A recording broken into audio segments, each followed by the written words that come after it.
కేసీఆర్ చెట్లు పెడితే రేవంత్ రెడ్డి చెట్లు నరుకుతుండు. పెట్టుడు కేసీఆర్ వంత అయింది, నరకుడు రేవంత్ రెడ్డి వంత అవుతుంది. కనబట్టలేదా?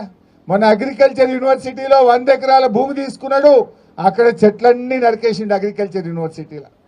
నిన్న మొన్న మీరు చూసిండ్రు హెచ్సియుల 400 ఎకరాల ఇవాళ హెచ్సియు భూముల్లో అడవులను నరికి మూగ జీవాల పాపం ఇవాళ మూట కట్టుకున్నాడు రేవంత్ రెడ్డి.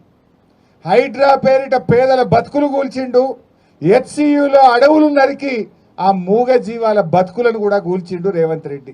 ఆ మూగ జీవాల ఉసురు తగులుతుంది ప్రభుత్వానికి. మనం టీవీలో పేపర్లో చూస్తున్నాం, జంగల్ కొడితే ఆ మూగ జీవాలు జింకలు వచ్చి ఇళ్ళలో పడుతున్నాయి. కుక్కలు దాడి చేసి జింకల్ని 2-3 జింకల్ని కుక్కలు కొరికి చంపినాయి. ఇదంతా రేవంత్ రెడ్డి పాపం కాదా? ఏం పాపం చేసిందని ఆ మూగ జీవాలు ఉసురు పోసుకుంటున్నావు? హైడ్రా పెడితివి, పేదోళ్ళ ఇండ్లు కూల్చి వాళ్ళ ఉసురు పోసుకుంటువి. ఒక చిన్న పాప ఏడ్చింది, నా నాన్న కొనిచ్చినటువంటి వాటర్ క్యాన్ తెచ్చుకుంటా, నేను లోపలికి పోయి వాటర్ క్యాన్ తెచ్చుకుంటా అంటే కూడా ఆ చిన్న పాపను కూడా కనికరించకుండా పేదోళ్ళ ఇండ్లు కూల్చిండు రేవంత్ రెడ్డి. కేసీఆర్ది సాగు భాష అయితే రేవంత్ రెడ్డిది చావు భాష.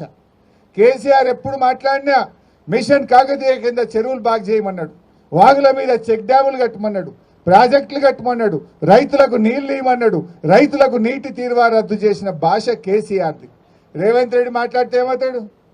నీ పేగులు వీక్తా, మెడలేసుకుంటా, నేను తొండలు సొర్రగొడతా, తొక్కుతా, సంపుతా, సీరుతా, బట్టలు కూడా వీక్తా, గిద్దప్ప సాగు భాష తప్ప ఒక్క మంచి భాష మాట్లాడిండా ముఖ్యమంత్రి?